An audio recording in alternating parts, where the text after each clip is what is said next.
আবু যর, দুনিয়াতে যাদের সম্পদ বেশি, আখেরাতে তাদের সওয়াব হবে একদম কম। বাড়িওয়ালারা টেনশনে পড়ে গেছে, জমিদাররা টেনশনে পড়ছেন, টাকাওয়ালারা টেনশনে পড়েন নাই। কি বলছে? টাকাওয়ালারা দুনিয়াতে বেশি টাকা যাদের, আখেরাতে সওয়াব কি হবে? অনেকে পুরাই চেহারা কাঁদে। কি বললেন? টেনশন করে না, পরে কি বলে? ইল্লা মান আতাহুল্লাহু খায়রান ফানাফা আন ইয়ামিনিহি ওয়া আন ইয়াসারিহি ওয়া বাইনা ইয়াদাইহি ওয়া মিন খালফিহি। তবে আল্লাহ যাকে সম্পদ দিয়েছেন, সে ডানে বামে সামনে পিছনে আত্মীয় স্বজন, অসহায় মিসকিন দরিদ্র অসহায় তাদের খেয়াল রাখে, তাদের খরচ করে।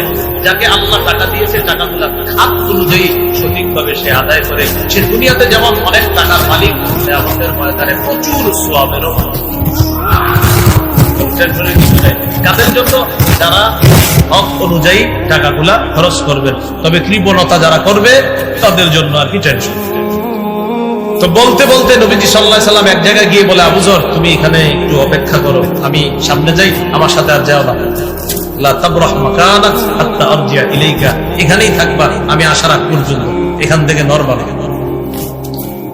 আবু যর গিফারি রাদিয়াল্লাহু তাআলা আনহু বললেন, একসাথে চলতেছিলাম, হঠাৎ আমারে বলতেছে তুমি এখানে থাকবা, আর যাবা না, আমি একা যাবো সামনে।